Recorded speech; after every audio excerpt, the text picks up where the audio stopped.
There's one hormone supposed to help you control your appetite and manage your weight. But what if it's not doing its job? You're eating clean, working out, maybe even on GLP-1, and yet the scale refuses to budge. Your hunger is through the roof, your energy is in the dumps, and despite all the hard work, your body feels like it's stuck in fat storing mode. But what if the real issue is not you? What if your body is just not getting the right signals to stop eating? Hey there, welcome back to Nnenna on GLP-1. If you're new here, I'm so glad you're here. Today, we're diving into one of the most hidden blocks to fat loss, something most of us have never even heard of. It's not your thyroid, it's not just insulin resistance, it's deeper. We all have a hormone that is supposed to help regulate your appetite and weight. It's your body's natural and full signal. It gets released from your fat cells and tells your brain, we have enough energy stored, you can stop eating now. But for a lot of us, especially after years of dieting, high stress, poor sleep, and weight gain,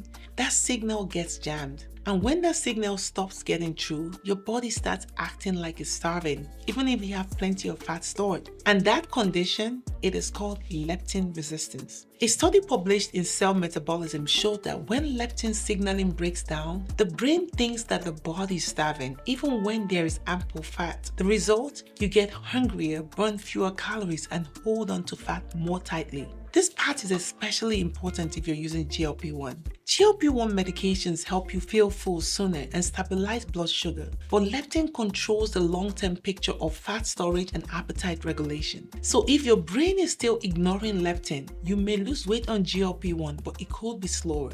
You might hit a plateau sooner, or you might feel tired, emotional, and moody during your weight loss journey. And studies like the one published in Nature Reviews Endocrinology have linked leptin resistance directly with insulin resistance, which we already know GLP-1 helps manage. But if leptin is still out of sync, the body keeps resisting fat loss behind the scene. Leptin and insulin work together. It's if one is off, the other struggles. Let me know if any of this sounds familiar. You feel hungry, even after meals. You crave sugar or carbs, especially at night. You gain weight in your midsection. You're always tired but wired. You feel like your body is holding on to fat on purpose. These are all signs of leptin resistance, especially if you have PCOS, thyroid issues, or a history of dieting, or you're over 40, your risks are higher.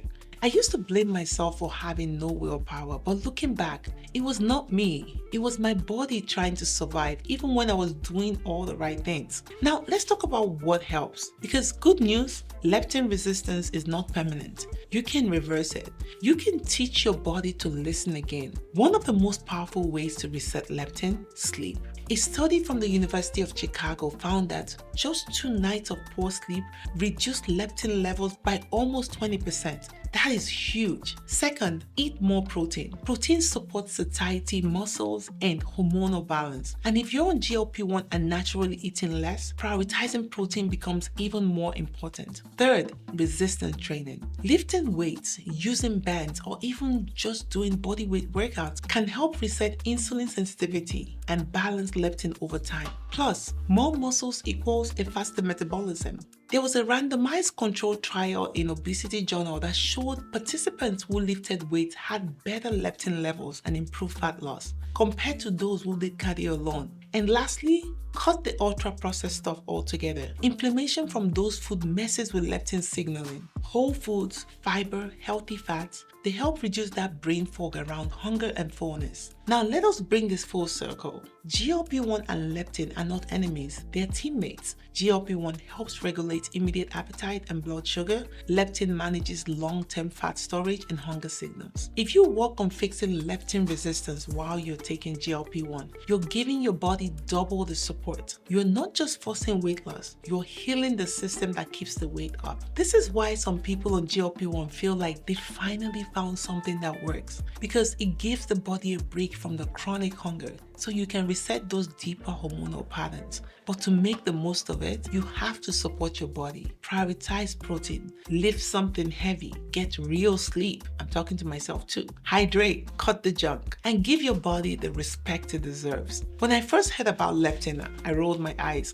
Another hormone to learn about, another thing to fix. But the more I learned, the more things started to make sense. Why I used to binge eat at night, even after a healthy day. Why I never felt satisfied, even on high-calorie meals. Why every diet felt like it worked for a second until it did not. And now that I'm combining everything together, GLP-1, high protein, resistance training, sleep, hydration, it does not feel like I'm forcing weight loss anymore. It feels like I'm working in tandem with my body. And honestly, that changes everything. So if you feel like you're stuck, even on GLP-1, it might not be about doing more. It might be about listening more. Leptin resistance is real. It's fixable, and it might be the reason your body has been stuck in survival mode. But once you start supporting it, your body will respond. And not just on the scale, you will feel it in your energy, your cravings, and your confidence. Now I want to hear from you. Have you heard of leptin resistance before this video? I know I did not know about it before